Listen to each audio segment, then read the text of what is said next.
हर घर तिरंगा अभियान की पीएम मोदी के आह्वान पर हल्द्वानी में की गई शुरुआत। अभिनव भारत संस्था ने शहीद पार्क में की साफ सफाई।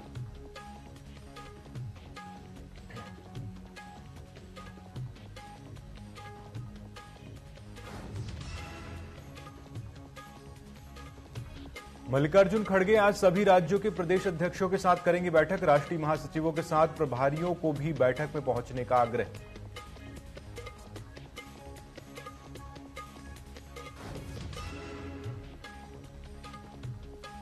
और भाजपा ने मसूरी विधानसभा में निकाली विशाल तिरंगा यात्रा। कैबिनेट मंत्री गणेश जोशी और अन्य लोगों ने किया शुभारंभ। भाजपा प्रदेश अध्यक्ष महेंद्र भट्ट ने हर घर तिरंगा कार्यक्रम की सराहना की।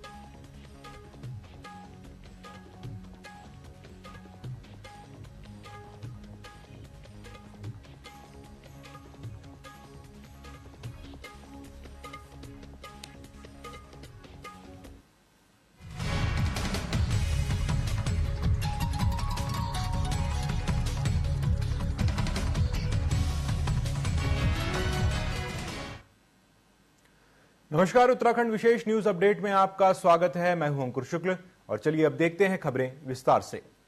उत्तराखंड मंत्रिमंडल में मंत्रियों के रिक्त पदों को भरने के लिए भाजपा संगठन की ओर से कवायद की जा रही है, जिसे लेकर मुख्यमंत्री पुष्कर सिंह धामी ने कहा कि भारतीय जनता पार्टी में सब कुछ संगठन स्तर से होता है, इसकी प्रक्रिया चल रही है। आपको बता दें कि धामी सरकार के गठन के वक्त मंत्रियों के 3 पद रिक्त थे। उसके बाद एक कैबिनेट मंत्री के निधन के बाद एक और पद रिक्त हो गया। वहीं मंत्रिमंडल में जगह पाने को लेकर भाजपा के तमाम विधायक अपने स्तर से जोर आजमाइश में जुटे हैं।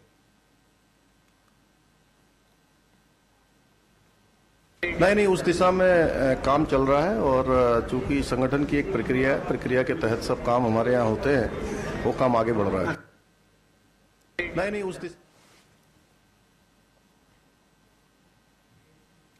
प्रधानमंत्री नरेंद्र मोदी के हर घर तिरंगा अभियान कार्यक्रम को भारी जन समर्थन मिल रहा है। देहरादून के मसूरी विधानसभा में भाजपा ने विशाल तिरंगा यात्रा निकाली, जिसका कैबिनेट मंत्री गणेश जोशी और अन्य लोगों ने शुभारंभ किया। वहीं भाजपा प्रदेश अध्यक्ष महेंद्र भट्ट ने हर घर तिरंगा अभियान कार्यक्रम की सराहना की।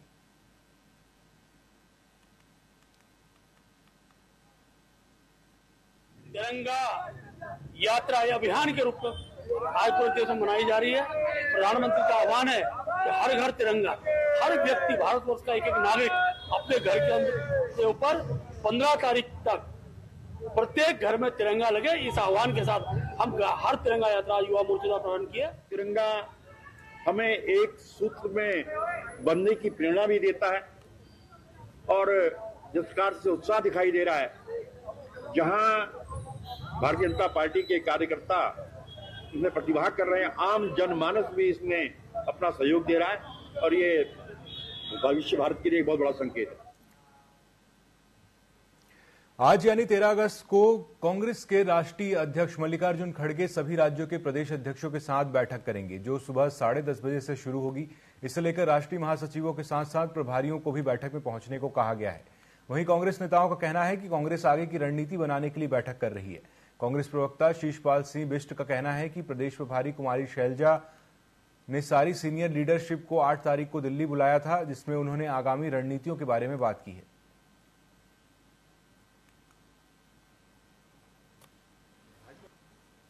नहीं, देखिए, आदरणीय प्रदेश प्रभारी कुमारी शैलजा जी ने सारी सीनियर लीडरशिप को 8 तारीख को दिल्ली बुलाया था और केदारनाथ विधानसभा उपचुनाव आने वाले हैं, पंचायतों के चुनाव हैं, निकायों के चुनाव हैं, इनमें कैसे पार्टी जीत का परचम लहराए, कैसे भाजपा की जन विरोधी नीतियों को आम जनमानस तक पहुंचाए, इस पर गहन चिंतन मंथन हुआ और जो भी सुझाव वरिष्ठ नेताओं के आए हैं, निश्चित तौर पर उन पर भी आगे काम होगा। और उसी बैठक में तय हुआ कि प्रदेश के सभी विधायकों से भी बात की जाए। तो आज सभी विधायकों को भी आदरणीय प्रदेश प्रभारी जी ने बुलाया है, उनसे भी सुझाव लिए जा रहे हैं और चुनावों में जीत कैसे हासिल की जाए, कैसे भाजपा को पटकनी दी जाए, इस पे मंथन हो रहा है। और आवश्यकता पड़ेगी तो सभी प्रकोष्ठों के अध्यक्षों के साथ भी आदरणीय प्रदेश प्रभारी जी चिंतन मनन करेंगे। दिल्ली के उप मुख्यमंत्री मनीष सिसोदिया की जमानत पर काशीपुर के जिला अध्यक्ष ने कहा कि सच्चाई की जीत हुई है। उन्होंने कहा कि केंद्र सरकार हिंसा की राजनीति कर रहे हैं। अरविंद केजरीवाल का बहुत जल्द ही जमानत हो जाएगी और दिल्ली में विधानसभा चुनाव में फिर से आपकी सरकार बनेगी। वहीं बांग्लादेश में हो रहे हिंदुओं के ऊपर अत्याचार को रोकने के लिए पीएम को ठोस कदम लेना चाहिए। तो 140 करोड़ लोग सब खुश हैं, केवल इसलिए कि उन्होंने शिक्षा के क्षेत्र में काम किया है और उनको वो निर्दोष है और तथाकथित शराब घोटाले में उनको जेल में रखा गया है, राजनीतिक षड्यंत्र के तहत रखा गया है। ये हमारी पार्टी की ओर से तमाम समय पर हम लोग इस बात को कहते जा रहे हैं और उसका नतीजे में हमारे बड़े नेता संजय सिंह, उनको 6 महीने जेल में रखा, सिसोदिया जी को 17 महीने जेल में रखा, तो वो बाहर आए। तो ये हम सबके लिए खुशी की बात है। इसके लिए मैं पार्टी के सभी कार्यकर्ताओं को मैं बधाई देता हूं। यमुनोत्री हाईवे पर ओरछा बैंड के पास मैक्स वाहन पर पहाड़ी के ऊपर से पत्थर गिरा, जिससे मैक्स वाहन क्षतिग्रस्त हो गया। वहीं वाहन में 3 लोग सवार थे, उनमें से एक की मौत हो गई है और 2 लोग घायल हैं। मौके पर पहुंची पुलिस ने घायलों को अस्पताल भेजा, जहां प्राथमिक उपचार के बाद उन्हें घर भेज दिया गया है। आपको बता दें कि बारिश से लगातार गिर रहे पत्थरों के कारण दुर्घटना बढ़ रही है और आवाजाही करने वाले लोगों को परेशानियों का सामना करना पड़ रहा है।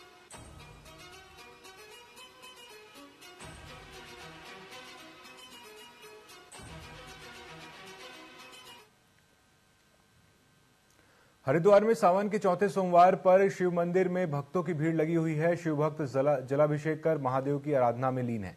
भीड़ को देखते हुए पुलिस प्रशासन ने सुरक्षा के पुख्ता इंतजाम किए हैं। वहीं मंदिर समिति की ओर से भक्तों के लिए विशेष व्यवस्थाएं की गई हैं। हर की पौड़ी के साथ गंगा घाटों पर श्रद्धालुओं की भीड़ लगी हुई है। बारिश से गंगा का जल स्तर बढ़ने के कारण लोगों से अपील की गई है कि वे तेज बहाव वाले क्षेत्रों में स्नान करने से बचें। आज भीड़ अपेक्षाकृत 3 सोमवार से थोड़ी सी कम दिखी है, लेकिन पूजा पाठ बहुत अच्छी तरीके से, मंदिर परिसर की जो व्यवस्थाएं हैं वो बहुत अच्छी पाई गई है। इनके पास जो भी जैसे पात्र वगैरह जो रखे हुए हैं चढ़ाने के लिए, जैसे हम लोग आते हैं, बैचलर हैं, हम लोग इजीली चढ़ा सकते हैं, यहाँ से पात्र लेते हैं और चढ़ा देते हैं।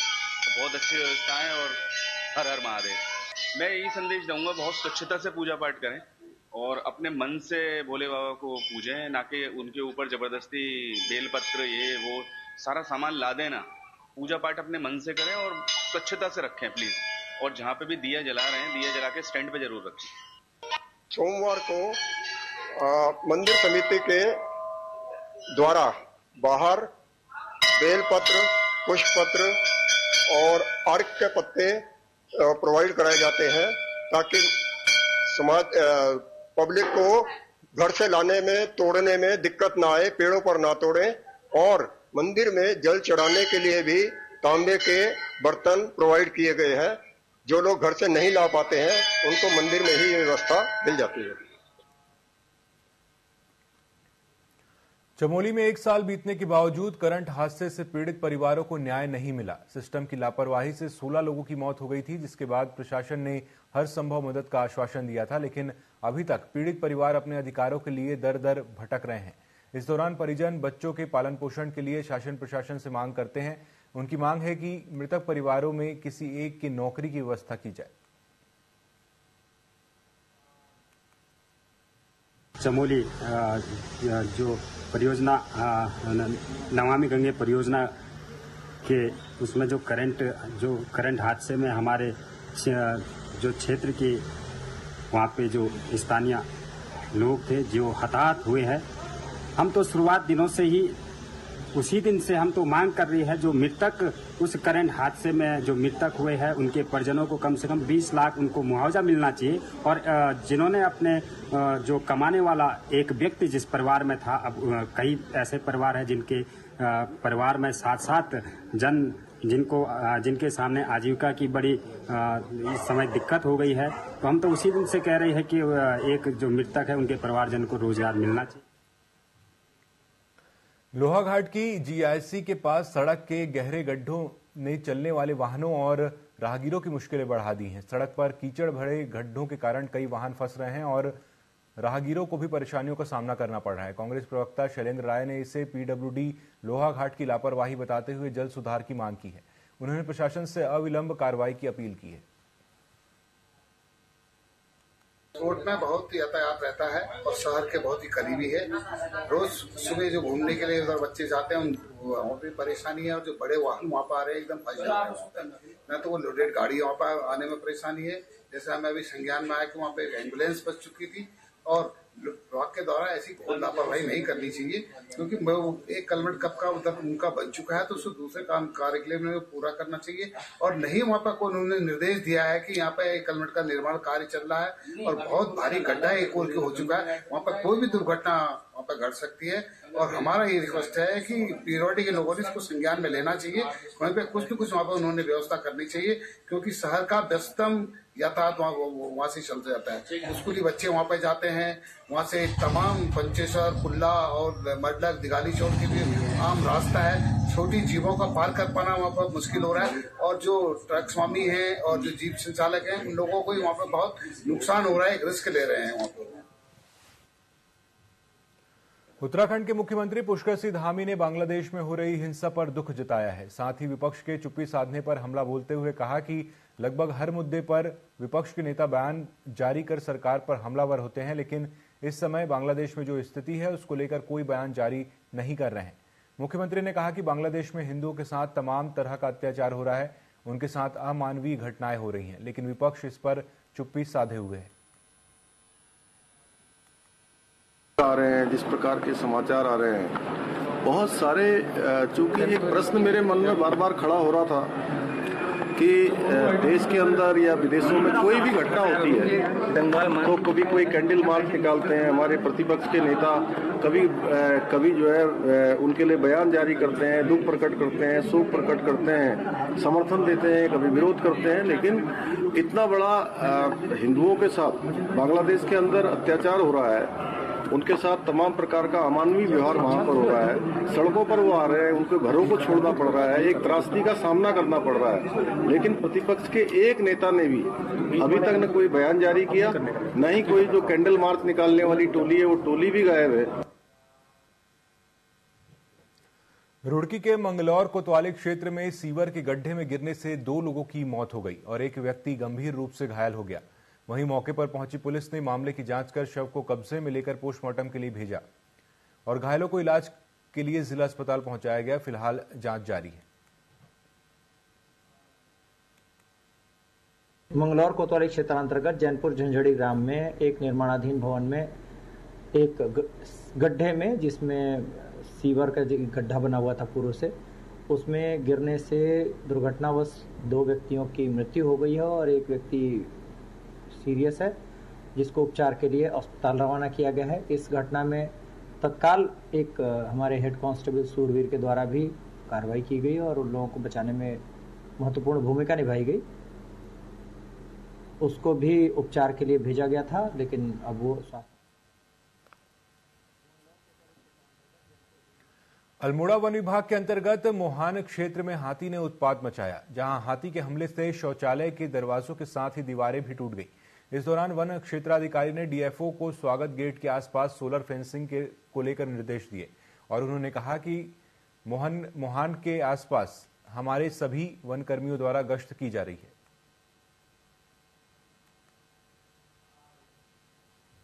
स्वागत द्वार का एंट्री गेट तो हाथियों का नुकसान कर दिया गया था, तो अभी इसमें हल्का नुकसान हुआ था, लेकिन प्रिवेंटिव मेजर लेते हुए डीएफओ महोदय को जानकारी दी गई, उन्होंने तुरंत एक्शन लेते हुए अभी सोलर फेंस के लिए काम शुरू करवा दिया है और संभवतः 1 हफ्ते में कार्य पूर्ण हो जाएगा।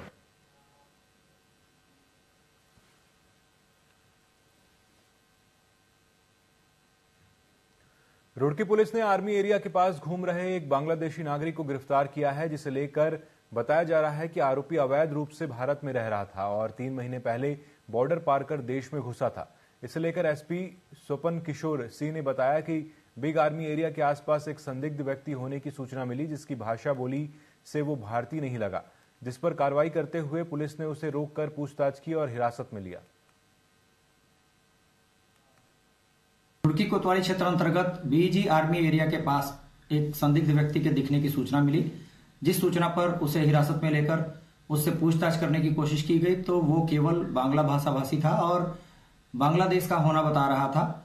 इस संबंध में आईआईटी रुड़की से एक बांग्ला भाषी व्यक्ति को बुलाया गया, जिसके द्वारा पूछताछ की गई तो ये ज्ञात हुआ कि उक्त व्यक्ति बैनापुर बॉर्डर चोरी से पार करके बांग्लादेश से भारत में प्रवेश किया था और विगत 2-3 माह से उसके द्वारा भारत के विभिन्न हिस्सों में भ्रमण किया गया है।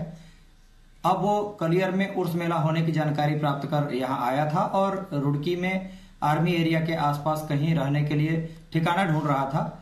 इस संबंध में जब उससे पासपोर्ट, आईडी और अन्य दस्तावेज तलब किए गए तो वो नहीं दिखा पाया। इस पर उसे 14 विदेशी अधिनियम, धारा 3 पासपोर्ट एंट्री इनटू इंडिया अधिनियम और धारा 12 पासपोर्ट अधिनियम के तहत अभियोग पंजीकृत करते हुए गिरफ्तार किया गया है और उसके विरुद्ध अन्य वैधानिक कार्रवाई अमल में लाई जा रही है। रुड़की को देहरादून में हर घर तिरंगा अभियान के तहत खेल मंत्री रेखा आर्य की अगुवाई में तिरंगा यात्रा का आयोजन हुआ, जिसमें खेल सचिव, खेल निदेशक के साथ सैकड़ों छात्र और पीआरडी के जवान मौजूद रहे। इस दौरान खेल मंत्री रेखा आर्य ने कहा कि पीएम के आह्वान पर तिरंगा यात्रा देश भर में निकाली जानी है। भाजपा राष्ट्रीय अध्यक्ष ने वीडियो कॉन्फ्रेंस के माध्यम से बैठक की थी। देश के हर जनपद और गांव में 11 अगस्त से 15 अगस्त तक तिरंगा यात्रा निकाली जाएगी। इस यात्रा में युवा बढ़ चढ़कर शामिल हो रहे हैं।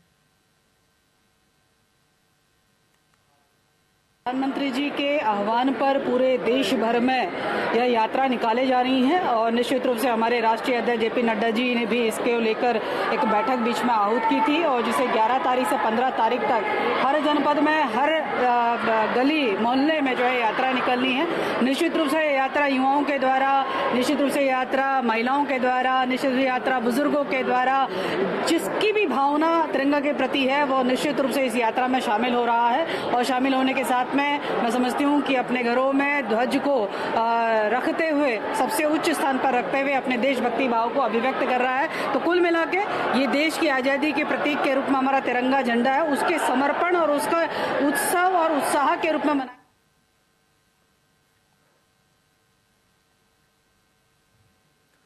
चमोली के डुमक गांव को सड़क मार्ग से जोड़ने की मांग को लेकर ग्रामीणों का अनशन दूसरे दिन भी जारी रहा। दरअसल ग्रामीण पिछले 12 दिनों से धरना प्रदर्शन कर रहे हैं, जहां ग्रामीणों ने कार्यदायी संस्था पीएमजीएसवाई की कार्यप्रणाली पर उपेक्षा का आरोप लगाया है। वहीं सड़क निर्माण को लेकर सकारात्मक पहल न होती देख ग्रामीण अपने आप को ठगा सा महसूस कर रहे हैं। आज हमारे धरना प्रदर्शन के 12वां दिन चल रहा है और दूसरा दिन कर्मिक अनशन का है। ये आज दिनांक 12 को और हमारा कर्मिक अनशन 17 तक रहेगा यहीं पे। और उसके बाद हमारी मांग को पूरी नहीं सुनी सरकार ने तो हम सीधे उग्र आंदोलन करेंगे। आज 12वां दिन भी जारी रहा क्रमिक उपवास का। यदि शासन प्रशासन ने हमारी मांग नहीं मानी जाती है तो हम और आगे उग्र आंदोलन करेंगे, जिसकी संपूर्ण जिम्मेदारी शासन प्रशासन की होगी।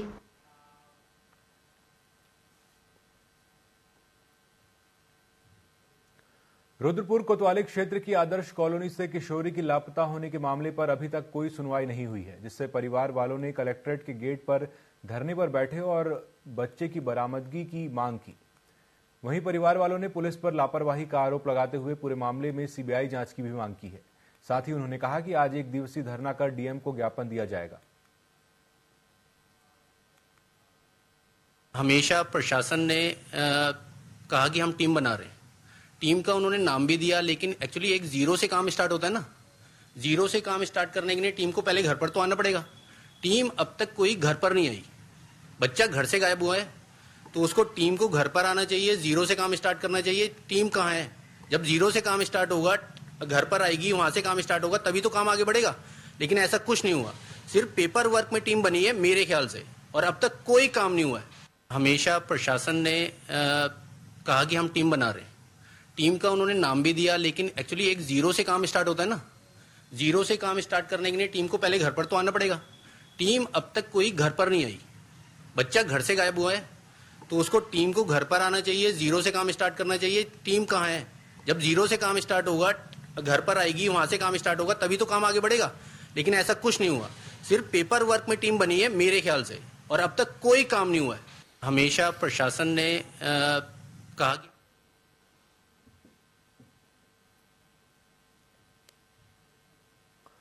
रुद्रपुर में गांधी पार्क के पास अपने भाई के साथ फास्ट फूड खाने गई युवती से 3 युवकों ने अश्लील हरकत की। विरोध करने पर युवकों ने उसके साथ न केवल मारपीट की, बल्कि बांग्लादेश में जिस तरह महिलाओं पर अत्याचार हो रहे हैं वैसी घटना करने की बात कही।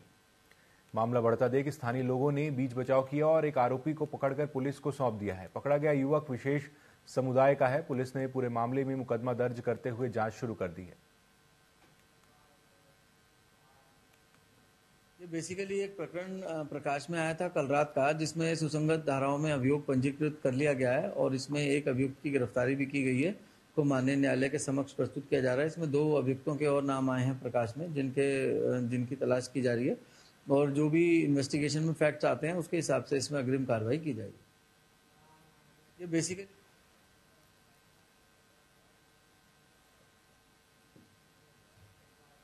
तो इस बुलेटिन में अभी के लिए इतना ही। खबरों में अपडेट रहने के लिए आप जुड़े रहिए TV24 के साथ। नमस्कार।